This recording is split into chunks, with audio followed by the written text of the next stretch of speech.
Get off my fucking TV and save me the misery. And all you fucking goons, just grab a cold beer. The man of the hour is finally here. JD from New York, 206. It's time for Off the Script. JD from New York, 206. It's time for Off the Script.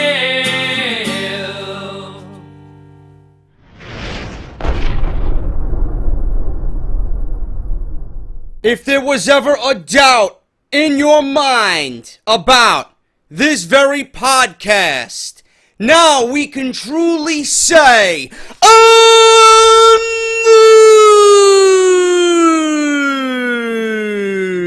this is the #1 fucking podcast in your subscription boxes.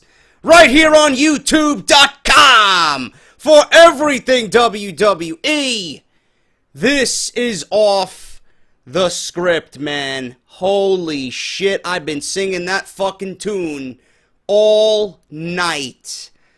First and foremost, man, gotta thank, on behalf of everybody listening here and everybody listening to me all week long, thank you for your support. Justin Bayley came out and just delivered one of the best fucking theme songs for any wrestling podcast you will ever hear, man. Justin Bayley of the Best There Is podcast. Unbelievable. And this is what I want you guys to do. As a thank you to him, right now, the last time I checked, he is at 830 subscribers. Without fucking question, I want him to get to at least, if you guys can try, 1,200 subscribers right here this weekend. Definitely go and subscribe to him, man. Retro reviews. He talks about Attitude Era Monday Night Raw, WCW. He gives you Monday Night Raw reviews every single week. He knows the product inside and out. He knows what needs to be done. He knows what the fans want to see. He gives you his expertise right here on WWE on his podcast. The Best There Is podcast, man. I'm going to leave you the link down in the description below. Go and fucking follow him on Twitter and go subscribe to the YouTube channel, man. The Best There Is podcast. Justin, thank you so much, man. I'm absolutely in love with that fucking theme song. This is Off the Script, man. Thank you guys so much for watching me. Episode 124. Part number 1 to start your weekends off the right fucking way, man. And holy shit, what a fucking weekend we got planned for you. I'm filling this entire weekend with Roman Reigns. More and more and more information coming out about this guy's suspension that is absolutely fucking laughable. We're going to cover it all. We're going to go over Brock Lesnar. There's news on Brock Lesnar. I got news on The Undertaker and John Cena. I got news on fucking the WWE Draft. I got news on Randy Orton. I got news on Paul Heyman and possibly a Paul Heyman guy and a Paul Heyman female coming to his little stable, his little fucking group, his clique after the WWE Draft, man. All this plus so much more right here on Off the Script this weekend. So, thank you all for joining me to start your weekends off, man. Before I get into that, quickly, I do want to mention, number 1, I do have a Wrestle Crate waiting at the fucking post office because the New York City department, the mailman here, whatever the fuck, man, USPS for New York City, they are absolutely terrible. They don't leave the fucking sticker saying that they were here on my door. It's buried underneath all the fucking mail I haven't collected throughout the week outside of my mailbox, and this thing fucking came 4 days ago. So I'm over here waiting for this guy to deliver a Wrestle Crate, and I finally checked my mail today after work, and the fucking thing is in the mailbox saying, oh, I have a package at the post office. So tomorrow, no question about it, there will be a Wrestle Crate unboxing for June 2016 on tomorrow's Off the Script Part 2 of episode 124. So make sure you guys tune into that. If you do want to get your own Wrestle Crate, which I know some of you have done with my coupon code this week, thank you very much, man. JD sent me for an instant 10% off. Another coupon code, another deal I want you guys to take advantage of, man. Pro Wrestling Tees, Barbershop Window, and all the sites affiliated with Pro Wrestling Tees and 1 Hour Tees. They have a massive sale going on all weekend long. 20% off any shirt on their website and that includes off-the-script merchandise. Get off your TV, get off my TV, Goon City. That shit is 20% off, man. So use the coupon code AMERICA at checkout, and you're going to get 20% off all t-shirts up until Tuesday, July 5th. That goes through Independence Day here in the United States, man. There's no better time. If you always wanted a t-shirt, if you've been putting off a t-shirt, today and all week long is your best opportunity to get t-shirts at the best price, at least up until Christmas time, because this is the first sale that we've had all year for this type of thing, and we won't see this again until Black Friday, right before the Christmas season 2016. So use the coupon code AMERICA for 20% off all my merchandise right now up until Tuesday on Barbershop Window. My online shop link is down in the description below, or if you want to go to the website, you're going to see the drop-down menu for wrestling apparel, and you're going to see off the script right there listed as one of the official partners of Barbershop Window. Follow me on Twitter and YouTube, man. Subscribe and follow JD from NY 206. I don't know what the fuck you're waiting for to subscribe to this channel, the number one source for WWE news and rumors right here on YouTube.com, and as always, Patreon.com. If you guys want early access, which I'm having fucking problems with thanks to some fucking assholes out there. If you guys want early access to my videos like this very podcast, my Call of Duty gameplay, my Let's Plays and walkthrough, Patreon now. That is one of the additional perks I just added for everyone that has pledged to my cause, man. I urge you to go read my mission statement and see what I want to accomplish with this YouTube thing, man. It's going to strike you. It's going to fucking hit home. I know many of you feel the same way that I do. And if you want to pledge, it is always there for you to do so at your very will, man. You don't have to, but it is there if you want to show some support and appreciation to what I do right here on the channel. It's patreon.com/JD from NY206. Thank you guys so much for your continued Patreon pledges. You guys are fucking unbelievable. You are just making this thing so fun, and you're just fucking kicking ass, man. The support and love I receive every single week is just unreal. I don't even know what to think about it, but thank you guys so much, man. I got the greatest fans in the fucking world. Thank you so much to that. Now, let's get on with the news, man. Let's get on with the news. According to Dave Meltzer, I know some of you tweeted me, "Oh, JD, why do you listen to Dave Meltzer, man? He's a fraud, man." Listen, I'm not saying I'm a big fan of Dave Meltzer. I'm not saying anything about liking Dave Meltzer's content. I'm not sitting here saying that everything Dave Meltzer says is the fucking Bible. But Dave Meltzer is the most credible name out there. You know, he's the one that people go to for news, whether it's true or not. He does what he does. He's been doing it fucking for how long now? So, Dave Meltzer or not, I'm going to give you the news that is being reported, whether it's not right or that it is correct. I don't know, man. I don't know what you guys want me to do. It's either I go through Dave Meltzer or I give you no news. Everybody goes through Dave Meltzer, so you got to get over that fucking aspect. But according to Dave Meltzer, Roman Reigns reportedly forced to apologize to the WWE roster following his suspension. This is an interesting story. There's going to be two parts to this. Following the announcement that former WWE World Heavyweight Champion Roman Reigns was suspended for 30 days due to a violation of the company's wellness policy, the Samoan Superman was forced to address his peers. According to Dave Meltzer of the Wrestling Observer via WrestleInc.com or WrestlingInc.com.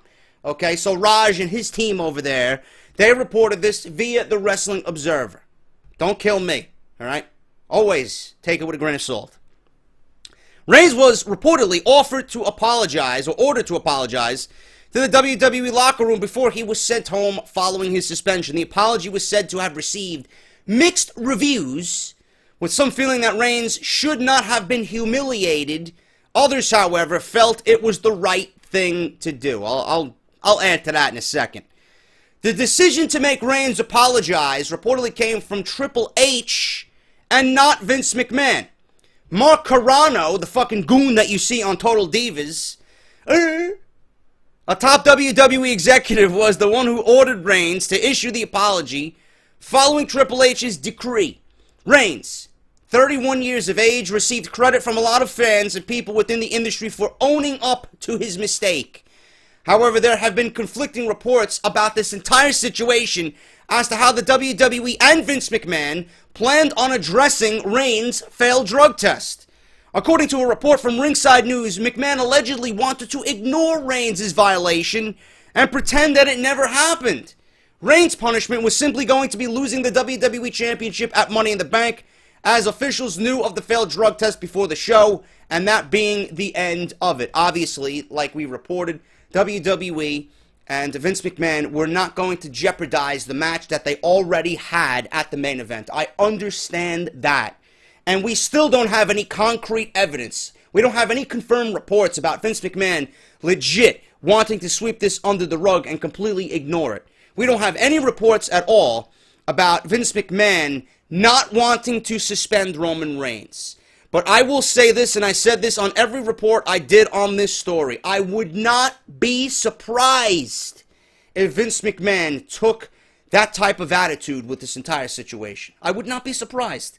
If I was a betting man, I would put money on the fact that Vince McMahon was not going to suspend or did not want to suspend Roman Reigns. And the fact that it got out to the general public, he had no choice but to suspend Roman Reigns, thus fucking up all plans going forward with this triple threat. Now, obviously, if Vince wanted to really bring the hammer down on Roman Reigns and, completely punish him for his faults, they would have changed the triple threat match. They would have taken Roman Reigns out of the triple threat match, and they would have went with something different to really nail the fact home that, listen, this guy fucked up.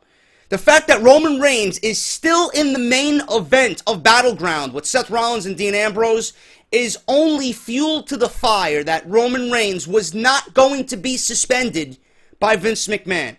The fact that Roman Reigns is still in that main event, that adds all the fucking confirmation you need that Vince McMahon was probably never going to suspend Roman Reigns, and they didn't want to fuck up the plans. The fact that they're going forward with this really, really nails that fact home. That's just my honest opinion about this. And I would not be surprised, like I stated, that Vince McMahon was going to just sweep this under the rug and forget about the entire thing because Roman Reigns is his guy. Roman Reigns comes out on TV and says, yeah, I'm the guy. Apparently you're the guy because Vince McMahon was never going to suspend you according to several different reports. And this is being reported all over the place. It's not being reported by some fucking unknown dirt sheet. This is being reported literally by everybody. But we still don't have any confirmation on that. So, I don't know who to believe. But it is being reported. Okay? So, the officials knew of the failed drug test. They were not going to jeopardize the Money in the Bank. It was too late. The show had to go on. And they took whatever they found out about the Roman Reigns failed drug test and they applied it to that conclusion of the championship match. Which we've seen Rollins win and then Ambrose cash in. Obviously, you guys know the rest of the deal. Instead of the news of Reigns' failed drug test leaking and the WWE deciding to address the matter publicly, on Monday Night Raw, the company actually addressed Roman Reigns' failed drug test. In the past, suspended WWE superstars, especially for a wellness policy violation, were removed from television and no mention of it was ever seen on television until their return. So the fact that WWE owned up to this and made light of this with a Seth Rollins promo showing the apology tweet from Roman Reigns really says something about the severity of this entire situation. So that was very surprising to me. Now, it's embarrassing for the talent, said Jim Ross. Jim Ross spoke out about this, and he mentioned Reigns' suspension on a recent appearance on Submission Radio. I have no idea what substance he took. We'll talk about that this weekend as well, as reports are going around what substance he did take, and that was leaked. I have no idea what substance he took, says Jim Ross at the time of this appearance. You want to hope invariantly was he can be inadvertently taking something that's against the wellness policy program. I'm assuming that's what he did, okay? There's a lot of wrestlers, men and women, that are really big into supplements out of the health food stores, and if they're not careful and they really don't read the ingredients on the label, they can, pretty much be screwing themselves in the process. So you gotta be mindful about what you're putting in your body and know the ins and outs of the drug policy for WWE, so something like this does not happen to you. Ross isn't the only one looking into this situation positively, as McMahon is looking to cash in on it as well. I will have a huge story on this tomorrow. This is going to be tomorrow's top story. Listen to this. And I am shocked at how fucking ignorant Vince McMahon is. According to PW Torch and Wade Keller, McMahon wants to use this entire suspension of Roman Reigns as a redemption story for his character upon WWE return.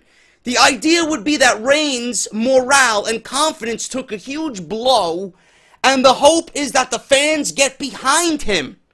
Ever since he won the 2015 Royal Rumble, Reigns has struggled to get the type of consistent fan support that WWE desires. While WWE's intention and direction for Reigns isn't clear, there are two things for certain. He's going to be in the triple threat match for the WWE Championship at Battleground against Seth Rollins and Dean Ambrose, and the suspension was costly for Reigns' wallet. Per Meltzer's report, suspended superstars do not get paid their downside guarantee or regular wrestling pay. Since Reigns was set to compete in the main events of every house show for the next month, he'll likely lose out on approximately $100,000. However, since he'll be at Battleground, Reigns will not be missing out on pay-per-view money, since that's where WWE superstars make the most profit. Reigns will still receive his money for royalties and merchandise. Now, the second report that I mentioned previously before I even started reading this. Apparently everything I read to you was nothing but a fabricated story. Dave Meltzer got it wrong. According to WrestleZone, he got it wrong. Earlier in the day, a report from the Wrestling Observer and Dave Meltzer claimed that WWE ordered Roman Reigns to apologize to the WWE locker room following the news of his 30-day suspension for violating the company's wellness policy. According to sources, two sources within the WWE itself, one of them being a talent on the roster right now, the apology never took place. And the time frame for when the apology could have happened doesn't quite compute. Both sources noted the WWE locker room was informed of the suspension on Tuesday, June 21st, when talents arrived for the SmackDown tapings, and no one was aware of it during or after Raw the previous night. Sources added Reigns simply packed his bags and left following the June 20th Raw taping, and if some type of speech or apology took place, it was not in front of the WWE locker room. Wow. There's a lot of things I want to go over here. Number one, as it pertains to the story. Reigns reportedly forced to apologize to the WWE roster. I really don't know who to believe. I really don't know who to believe. Is it Meltzer or is it WrestleZone.com? I don't even know where they got their report from. So I really don't know. I'm reporting you the news as I see it and as I hear it. My opinion, Reigns should have apologized to everybody in that fucking locker room. Reigns is in a position of power in the WWE. People look at Roman Reigns, especially being the WWE Champion, as the guy leading not only that company, but the morale in that locker room. He is the WWE Champion, and by default, Roman Reigns is a leader of his peers. Roman Reigns, being in that type of position, needs to show responsibility, he needs to be trusted, and he needs to just show an attitude and lead those guys, those men and women, in doing the right thing. If you're the WWE Champion, that means all hope and trust and responsibility are now in your lap. They're going to fall upon you, and you have to take that and do what is right to show the company that you not only deserve it, but you show everybody in the locker room that with hard work and responsibility and paying your dues and doing the right thing, you can get to where Roman Reigns is now. The fact that he's a drug abuser, the fact that, and that's what he is. I don't give a shit what anybody says. He is a drug abuser, okay? Yes, people make mistakes. I am not doubting that. I make mistakes. I've made plenty of mistakes. You make mistakes. You make plenty of mistakes. But the fact that he made a mistake, I'm not saying that we should not forgive him. I'm not saying that Roman Reigns will not be forgiven. But the fact that he was the WWE Champion when he made this mistake just holds heavy on the entire fucking company. And this is a PR problem that Vince McMahon does not want. You know? I don't have to know anything about WWE. I don't have to have any inside information. I don't have to be within the company. I don't have to work within the industry to know what WWE is doing here is not right. This is day-to-day normal shit that we do. Regular people. We work 9-to-5 jobs. If you go into work and someone's fucking up and they don't get reprimanded because of their position of power and, oh, he's too important to the fucking company, he's our guy, he can do wrong, but, when it happens, we'll just sweep it under the rug because he's that guy. He's that good. No, it's not going to happen. No matter who you are, whether you're a fucking higher up, a CEO, a fucking vice president, if you fuck up, there needs to be fucking consequences that happen. Repercussions for your actions. You need to be punished. You need to apologize for the people and staff that you're leading. If someone fucked up at my job, we would have a store meeting, and they would apologize to everybody that's on that staff and at that meeting on that Sunday. No question. Roman Reigns is in a powerful position. He's in a leadership position. The fact that he reportedly was forced to apologize, and now, according to WrestleZone, was never in a situation to apologize to his peers, really fucking pisses me off even more. Roman Reigns should have apologized to everybody individually, his close friends, everybody that looks up to him, everybody that said that he deserves the spot that he's in. Can you imagine what those people are thinking about now? Can you imagine what those people are thinking about that Roman Reigns was suspended and the news got out that Vince McMahon was never going to suspend him and just merely take the title off of him? What is it going to be when Roman Reigns gets that title back? It means that he can fuck up and he's going to be rewarded because he is the guy. That's not right. That doesn't look good upon everybody else. And the fact that WWE, and I don't know if this is true or not, I have a huge report on this tomorrow, Vince McMahon wants to see this entire suspension turned into a redemption storyline, and he wants to get the fans on Roman's side. Is this guy fucking mental? Is Vince McMahon fucking mental? Everything that you did up to this point, you think it's not going to be any different?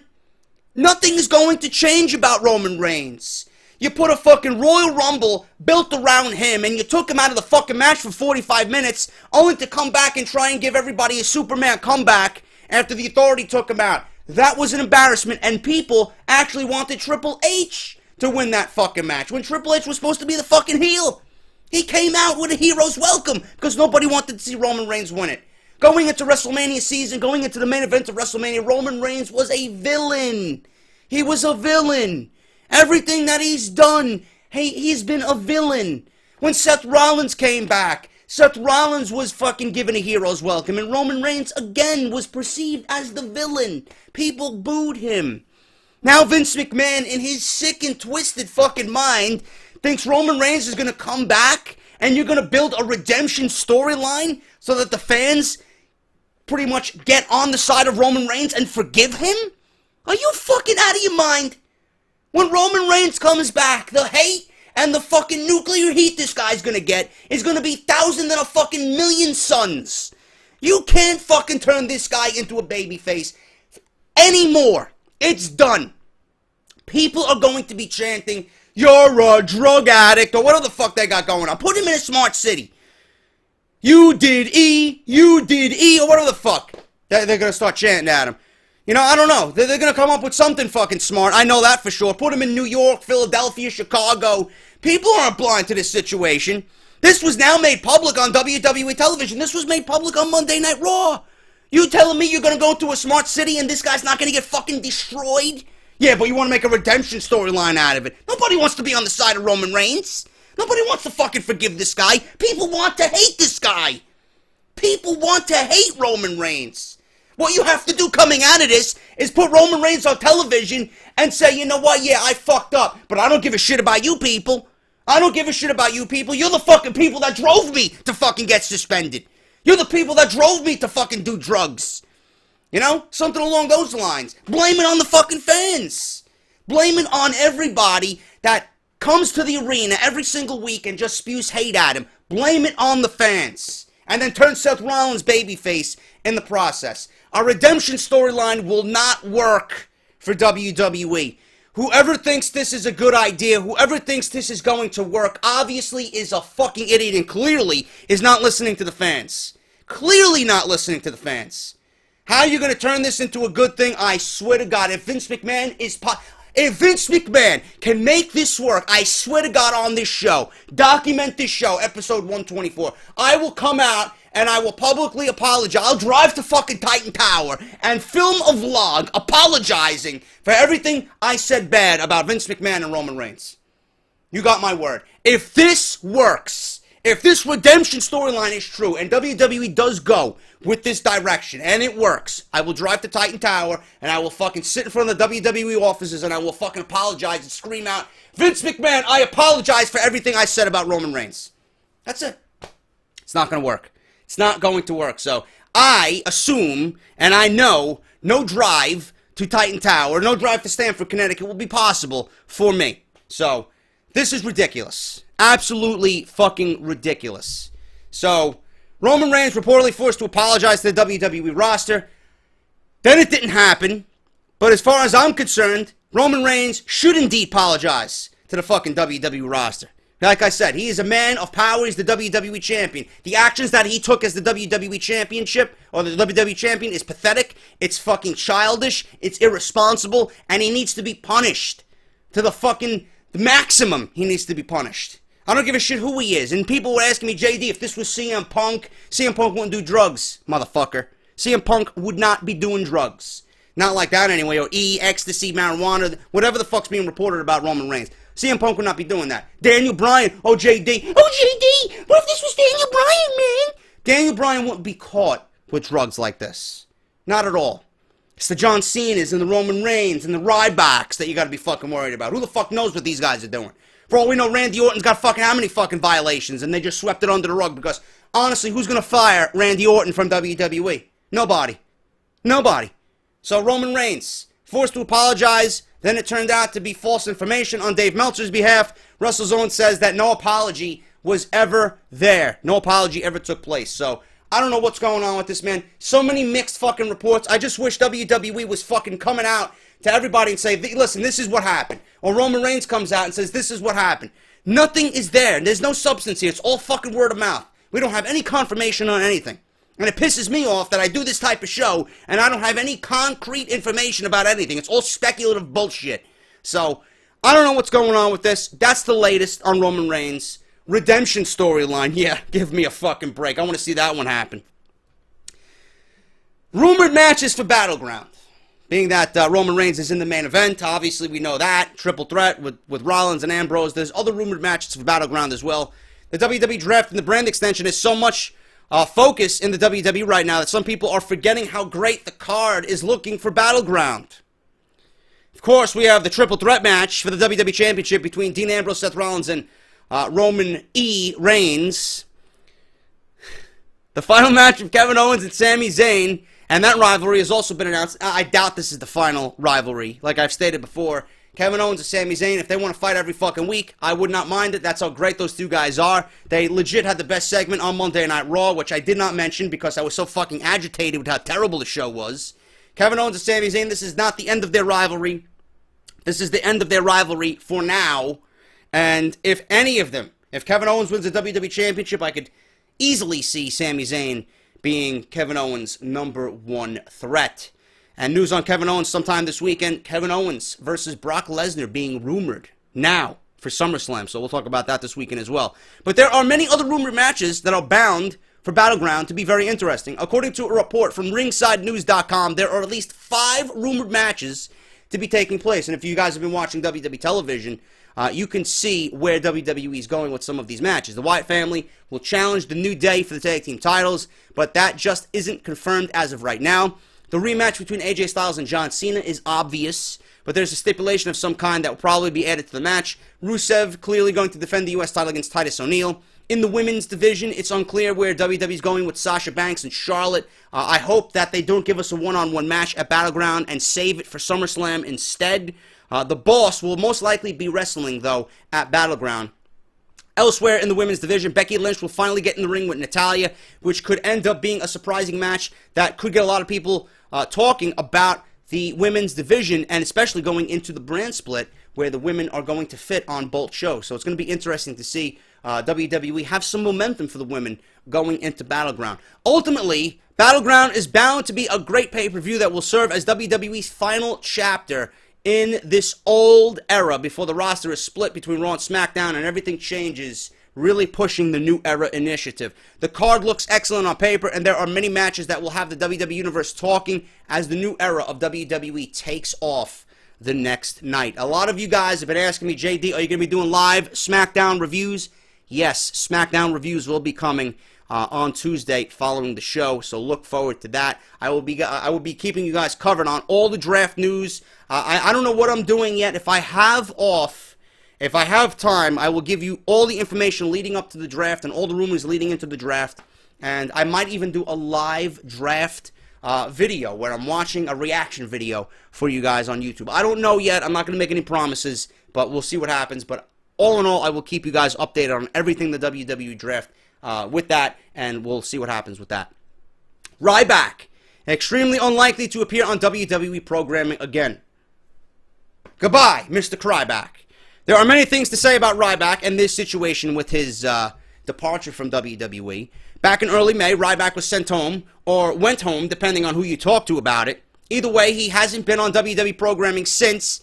What's interesting and unfortunate for Ryan Reeves is that there haven't been any major movements or arguments from the WWE or from his peers to bring him back to the company, which is a very bad sign for Mr. Ryan Reeves. According to a report from CagesideSeats.com, it's very unlikely that Ryback's status with the WWE will remain the same until his contract officially runs out next month. It's a shame because the whole big guy thing wasn't a top hand in the company, and he was a pretty solid mid-card performer who knew what his wheelhouse was, and he stuck to it. Based on the rumors and reports of the contract dispute between him and Vince McMahon, seems like the main issue was money, as well as his importance to the company. There was no importance to the company on Ryback's behalf. It was garbage, plain and simple. Ryback was ruined ever since he came out of that feud with CM Punk. As soon as they had him open his mouth, that shit went right down the fucking toilet. There's a disconnect between the two parties somewhere. Recently, Ryback had surgery to repair his ear, nose, and throat early this week. At least he's spending time getting healthy before his WWE contract expires. He posted all about this on Twitter. Ryan Reeves, Ryback, probably going to TNA. He's probably going to Ring of Honor. We might even see him in New Japan. I have no fucking idea. All I know is WWE doesn't need him. WWE's got other shit to worry about. They got other guys, other independent performers on their radar. Giving Ryback that kind of money doesn't make any sense. Meanwhile, you can go out and buy and fucking sign 2-3 guys that'll wrestle circles around Ryback. What the fuck are you gonna give Ryback all this money for? He's not important to WWE television. They weren't doing anything with him anyway. His character was stale. Nobody gave a shit about him. He's not exciting. Ryan Reeves may be fucking a great individual, which I don't doubt at all. The character Ryback was ruined by WWE Creative. Nobody gave a shit. The more you push, the more we just fucking look the other way. It's not gonna work out. If he comes back, nobody's gonna care. It's going to be right back to square one. Ryback is going to be in a situation right now where his contract is up. This is probably the best thing for him. Go find work somewhere else. Go work on your character. Go make yourself the star that you think you are somewhere else. Maybe WWE will give you a second look after a couple of years. That's all you got to do. Look at EC3. Look at all these other guys that leave the company. Cody Rhodes, Damian Sandow are going to be stars somewhere else. WWE eventually is going to look at them and say, what the fuck? We fucked up. We fucked up. You know? Ryback's going to go somewhere else. He's going to be a world champion somewhere, possibly TNA. I could see him in TNA. I think he's going to end up in TNA. So if he goes to TNA, he's obviously going to be a major player over there. He's going to do what he's got to do. He's going to make himself the star that he thinks he is. And then maybe WWE will bring him back in the near future. I don't know. But right now, it's best if Ryback just lets the contract walk. He lets it expire, and then he goes somewhere else and makes some more money. You know, TNA, I don't know where they're fucking getting this money from. Apparently, they want to sign Moose. I read, Moose from Ring of Honor. They want to sign him to a $100,000 contract. Where the fuck are they getting this money from when they can't even pay their fucking people now? Where the fuck are they getting this money from? They want to sign Moose.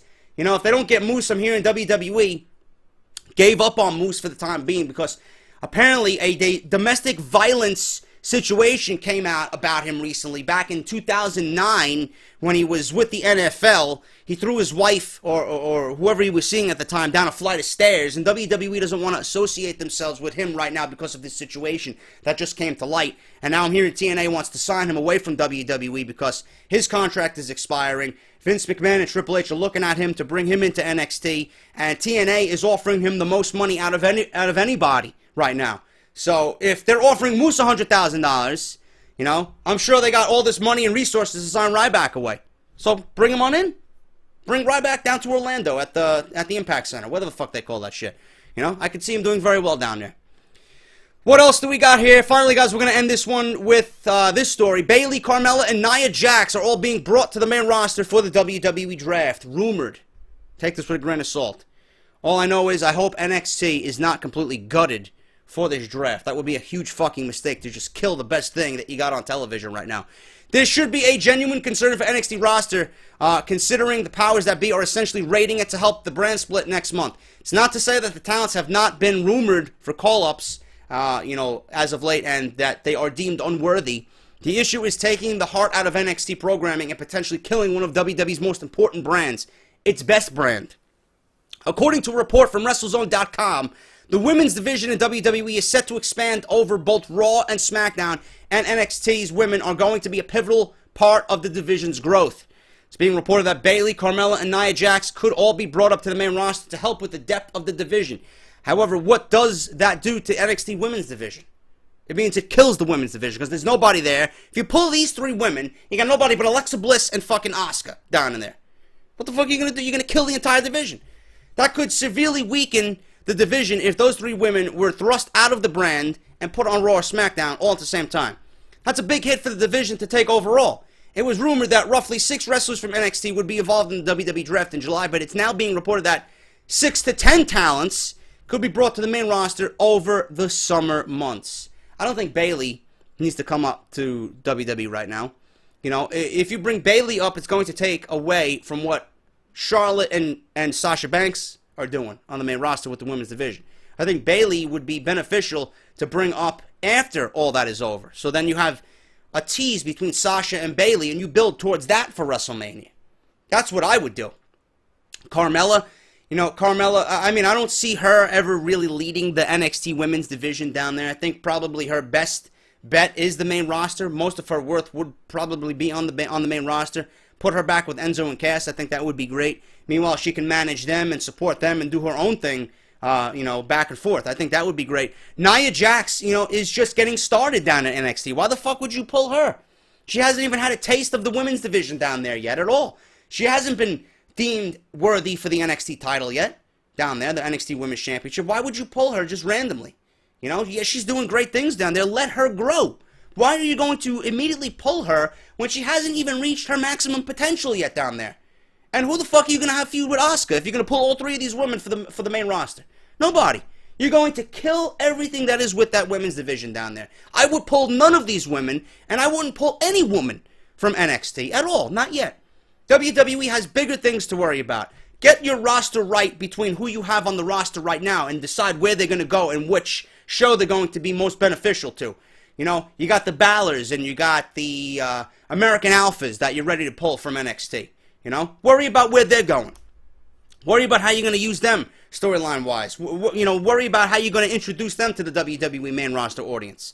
Don't worry about the women. Leave the women down at NXT to do their thing. You got more than enough women right now on the main roster. Some of them which you're not even using. Alicia Fox is decent in the ring. Summer Rae is decent in the ring. These are women you're not using. These are women that you've neglected and which the WWE Universe does not give a shit about because you are neglecting them and not giving them TV time. You're not giving them reason to care about these women. You have women on the main roster. And I don't know how they're going to split the women's rosters between both Raw and SmackDown for 2 championships. I don't know. It's either you put them all on one brand or you have them rotating between both brands. But then you got the goons in the comments section. Oh, JD, it wouldn't really be a brand split if you're going to have them both revolving around both shows. Yes, it would. Just by the sheer thought of the women's division, how many women does that division have? 7? 6? Women that are actually being used on... You got Sasha, who just came back from injury. She was not being used. Sasha, Becky, Charlotte, Paige, Natalya, right? And Dana Brooke. WWE has showcased 6 women. 6 women on Monday Night Raw and SmackDown. You're going to build 2 rosters, 2 separate rosters of women with 6 fucking women? They're either on one show or you split the fucking rosters between... you split the women's division between both rosters going back and forth. Simple as that. There's no way you're going to have 2 championships for the women's division. Not even with everybody you're pulling from NXT. And the women's division, to me, it needs to be worked upon with what you have on the main roster right now. Pulling and destroying the better of the 2 women's divisions in NXT is a mistake. Why would you kill one division to make the other division completely, better? I don't understand that. You're going to kill the NXT Women's Division for the sake of the WWE Main Roster Women's Division? Absolutely not. Absolutely not. That's a fucking huge mistake.